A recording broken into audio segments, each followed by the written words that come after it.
మీరు మీకు హైదరాబాద్లో పాలు తాగి జ్వరం వచ్చిందో లేదో మాకు తెలియదు, కానీ ఆ వ్యవహారం మే 8వ తారీఖు నుంచి మే 16 లొంగుబాటు అరెస్టు డ్రామా ఉంది చూసినరా. ఆ లొంగుబాటు అరెస్టు డ్రామా వరకు జరిగిన ఏదైతే హై వోల్టేజ్ డ్రామా ఏదైతే ఉందో దానివల్ల తెలంగాణ ప్రజలందరూ కూడా జ్వరం వచ్చింది.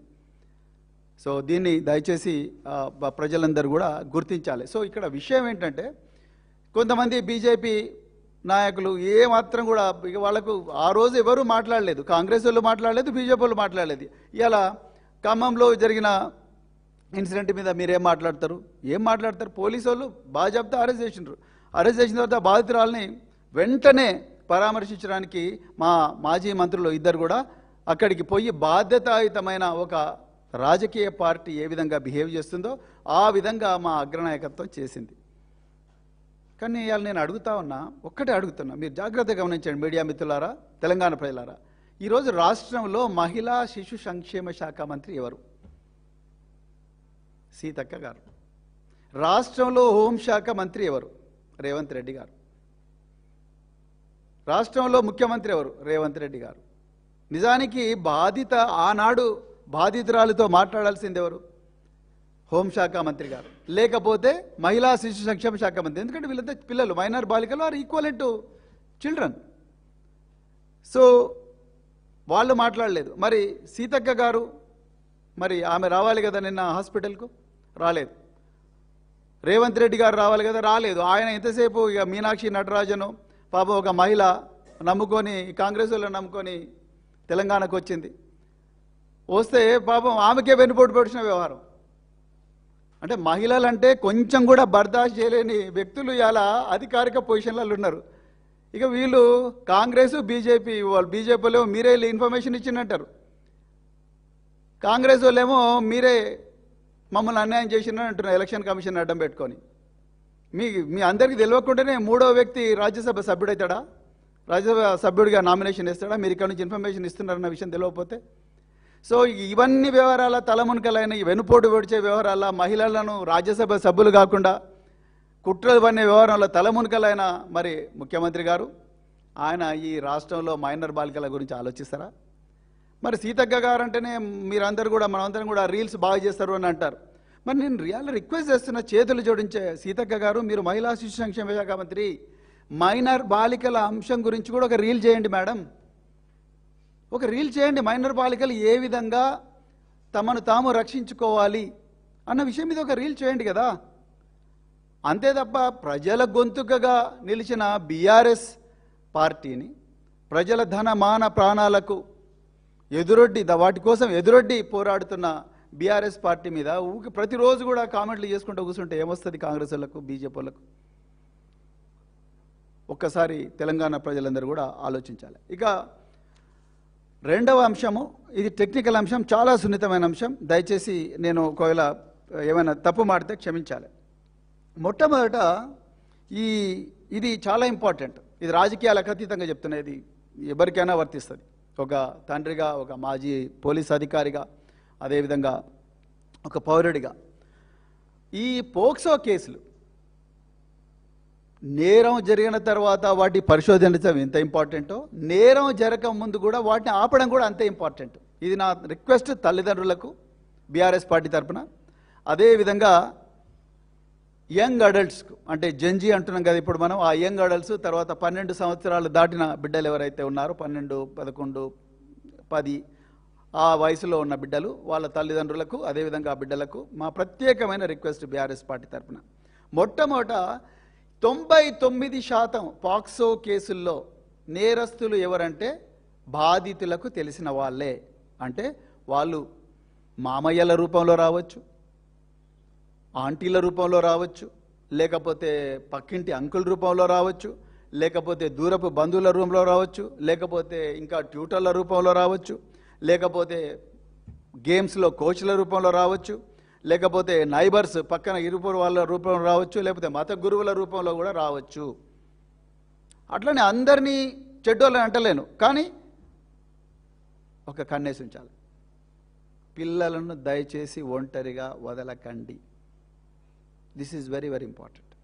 ఎప్పుడు కూడా వదలకండి. నేను చెప్పాను, ఒక్కసారి దాడి జరిగితే 30 సంవత్సరాలు 40 సంవత్సరాలకు కూడా మర్చిపోలేని పరిస్థితి ఉంటుంది. వాళ్ళు సైకలాజికల్ కథమైపోతారు. ఆ పరిస్థితి రాకూడదంటే పిల్లలను వాళ్ళు ఎవరితో తిరుగుతున్నారు, వాళ్ళ దగ్గరికి ఎవరెవరు వస్తున్నారు అనేది ఒక కన్నేసి ఉంచాలి. ఈ దొంగలు ఎవరైతే, దుర్మార్గులు, ఈ కామాంధులు ఎవరైతే ఉన్నారో వాళ్ళు ఎలాంటివి ఎన్నుకుంటారంటే పాఠశాలలో ఒంటరి ప్రదేశాలు, లేకపోతే పార్టీలు జరుగుతుంటే అక్కడ మూలలు, లేకపోతే ట్యూషన్ కేంద్రాలు, లేకపోతే క్రీడా కేంద్రాలు, ఇంకా రకరకాల ప్రాంతాలు ఎక్కడైతే ప్రైవసీ ఉంటుందో ఆ ప్రైవసీ ఉన్న ప్రాంతాల్లోనే వీళ్ళు జనరల్గా ఆపరేట్ చేస్తుంటారు.